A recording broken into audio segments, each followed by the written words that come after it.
Former President Donald Trump arrives to speak at the Trump National Golf Club on July 7, 2021, in Bedminster, New Jersey, about filing a class action lawsuit targeting Facebook, Google and Twitter, escalating his long-running battle with the companies following their suspensions of his social media accounts. Even though the number of dying Trump followers increases daily, his coup rolls on. Now, in the Trump shadow universe, he's created a shadow government for his shadow fans. It's not as wacky an idea as it seems and suggests Trump's solidifying his control over the GOP going toward 2022 and 2024. Last November, on Election Day, I suggested on my radio program that if the Biden ticket were to lose, something we did not expect, but after 2016 who knows what can happen, they should set up a shadow government to be a visible and ongoing opposition and alternative to Trump's second term. Apparently, somebody on Team Trump was listening. Or they copied the idea from the same place I did, the UK, Canada and Australia, all countries where the party out of power assembles a shadow government with a shadow cabinet that regularly informs voters of how and why they'd run the government differently were they in power. Friday, Trump's last chief of staff, former Tea Party Congressman Mark Meadows, appeared on a fringe right-wing TV internet show and repeatedly referred to Trump's cabinet. "We met with several of our cabinet members tonight," Meadows said. "We actually had a follow-up meeting with some of our cabinet members." Referring to Trump as the president, just as Trump does himself in the daily fundraising emails I receive from him, Meadows added, Trump is a president who is fully engaged, highly focused and remaining on task.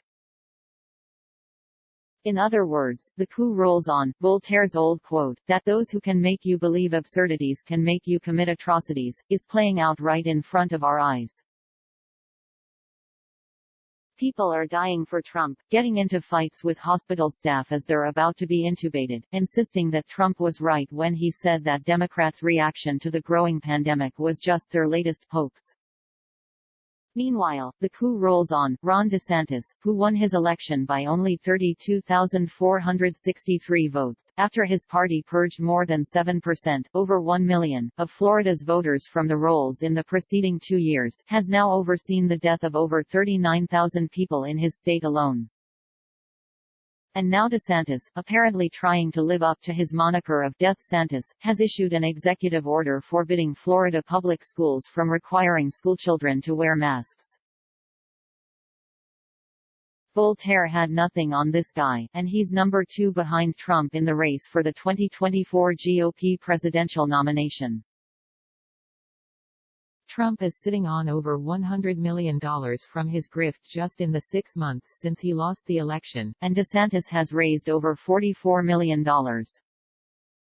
Marjorie Taylor Greene raked in over $3 million in the first 3 months of this year while she did virtually nothing in Congress, having lost all her committee assignments for lying to voters, while other Trumpy Republicans are rolling in the dough as well.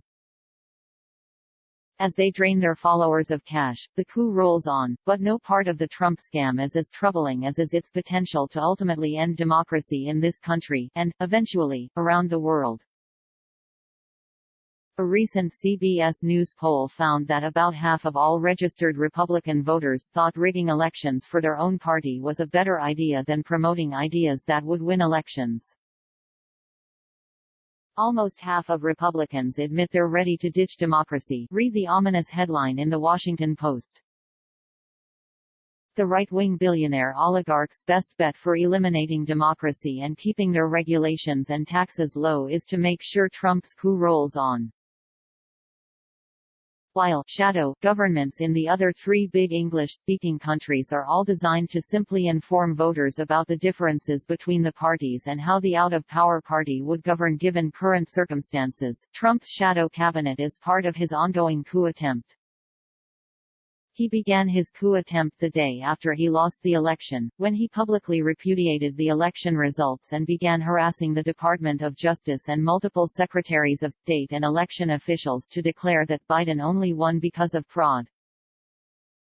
All he needed, he told them, was for the DOJ to declare official doubts about the outcome, and he and his congressmen would take care of the rest.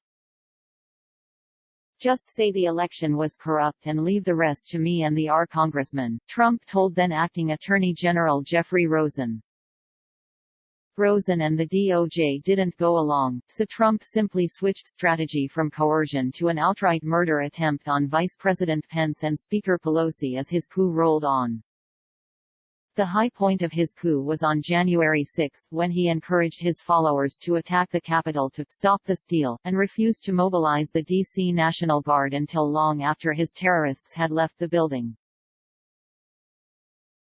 Unlike every other state, the D.C. National Guard can only be activated by the president because D.C. has no governor. Making sure the coup never ends but keeps rolling on is probably Trump's best chance to avoid going to jail for crimes ranging from rape to bank fraud, sedition and treason. Running for office gives him both some political and legal immunities and access to more cash, so he's going to persist and amp up the volume of his efforts. Making sure the coup never ends but keeps rolling on is probably Trump's best chance to avoid going to jail for crimes ranging from rape to bank fraud, sedition and treason. Running for office gives him both some political and legal immunities and access to more cash, so he's going to persist and amp up the volume of his efforts. But Trump's neo-fascist coup is no longer limited to himself and his fellow DC insiders. State after state is being taken over from the ground up by Trump supporters who want to end multiracial democracy in America and turns us back into a white supremacist ethno-state. From Oregon to Florida and all across states in between, local school boards are being seized by anti-American supporters of the former reality TV star. The world watches with horror, and our actual president, Joe Biden, finds himself, along with Democrats in Congress, frustrated at every turn by Trump's loyalists and a few Democratic senators who are taking money from the same billionaires who fund the GOP and empower Trump.